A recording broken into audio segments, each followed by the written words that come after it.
eliminado, por ejemplo, el tema de la maternidad subrogada o venta de vientres, que decíamos que en efecto era una figura que ya existía en estados como en Tabasco, pero que había generado muchos problemas, y que en la actualidad había personas que decían que era un tema de esclavitud, rentar a una mujer durante 9 meses mediante un pago para que pudiera concebir a un menor, posteriormente entregárselo en vida. Creíamos y decíamos que era un tema que no era conveniente regular y que por el contrario deberíamos de inhibir este tipo de actividades con políticas públicas de la prevención, una serie de medidas que tendrá que hacer el gobierno del Estado, y que bueno, hoy en el dictamen se refleja que por fin se deroga y se quita de la iniciativa del Ejecutivo esta solicitud y que por lo tanto no se debe de regular. Otro tema importante que tenía que ver con el síndrome o con el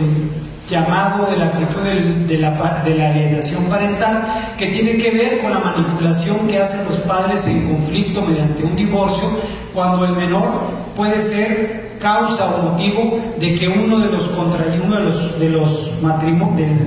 cónyuges lo utilice, manipule para sembrar odio o rechazo hacia cualquiera de los padres. Esa es una figura que hoy en esta ley está contemplada y que puede ser causa de la pérdida de la patria potestad, que esto es muy importante. Le contará o deberá, el Poder Judicial, a través de los consejos de familia que se van a generar, contar con especialistas para dictaminar este tipo de daños, para poder tomar una decisión que va en tutela del beneficio del menor, y que creo que estas medidas son muy importantes en este sentido. Hay asuntos de avanzada como el tema de las actas de registro en el tema del matrimonio, lo que tiene que ver con la emancipación, con la libre disposición de bienes del menor, lo que tiene que ver con la rendición de cuentas, una serie de ordenamientos o de regulaciones en esta ley de la familia que creemos que son convenientes y que son importantes, y por eso estaremos votando a favor en lo general. Diputada Presidenta, hay 3 artículos que nos vamos a reservar, que le entrego por escrito: el artículo 139, 284 y 377 de la Ley de la Familia. Estos 3 artículos se van a reservar, y que ahorita lo que comentaba la diputada Leti, y que es parte del tema de esta ley, se van alineando algunos elementos al derecho internacional. En el derecho internacional, déjenme comentarles, la Corte ha cometido también errores a lo largo de su historia. Si revisamos, por ejemplo, los criterios de la Corte de la quinta época, la Corte se ha dividido o ha fijado criterios de interpretación de nuestro marco jurídico a través de épocas: la quinta, sexta, séptima. Actualmente está la décima época en cuanto a los criterios de la Suprema Corte de Justicia. La Corte como tal ha tenido cambios de criterio, ¿sí? Ha ido modificando la interpretación que debe de hacer del texto constitucional. ¿Qué decía antes de 1999? La Suprema Corte de Justicia decía antes, durante todas estas épocas, hasta 1999, interpretaba el artículo 133 constitucional y decía la Suprema Corte de Justicia: los tratados internacionales suscritos por México y ratificados por el Senado se encuentran por debajo de la Constitución y por debajo de las leyes federales. Por lo tanto,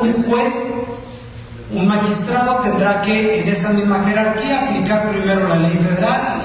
o la Constitución, dejando a un lado los tratados internacionales. Después la Corte corrige, se equivoca y corrige. Después del 99 emite un nuevo criterio en base al cambio de época y dice: no, los compromisos internacionales suscritos por México deben de tener una jerarquía por encima de las leyes federales. La Constitución se encuentra por encima, por debajo de la Constitución se encuentran los tratados internacionales, y luego ya las leyes federales, en el ámbito de su competencia, las leyes del fuero común o las leyes locales. Después viene la reforma del 2011,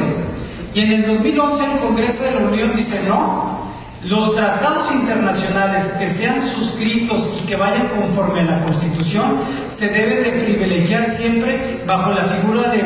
pro homine, en favor de la persona y en favor de la familia. ¿Qué encontramos con este cambio o con este viraje en el cambio de nuestro marco constitucional? Pues bueno, que existen cuando menos 3 tratados internacionales suscritos por México y ratificados por el Senado, la Convención Americana de los Derechos Humanos en su artículo 17, la Declaración Universal sobre los Derechos Humanos en su artículo 16, y así también encontramos en el Pacto de San José una serie de artículos que definen a la familia,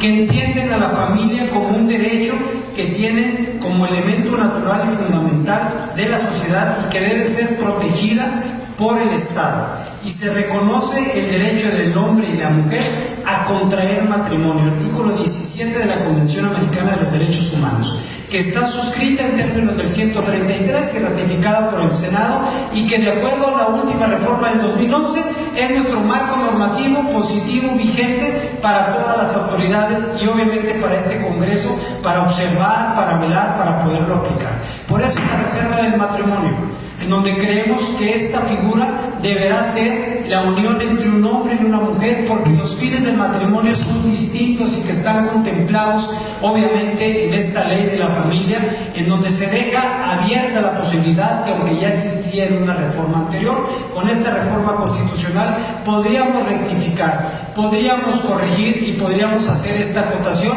incluso a poder plantearlo ante la Corte, porque puede haber un cambio de criterio, como ya lo he comentado. Y así como la Corte se ha equivocado y ha rectificado y ha hecho interpretaciones posteriores distintas a las que ha hecho, no podemos dejar a un lado que este tipo de tratados los tenemos que tomar en cuenta y contemplar a la hora de legislar. Por eso, nuestra voto a favor en lo general por las figuras que ya había comentado, que son muy positivas, pero en el caso de matrimonios de personas en un mismo género, la adopción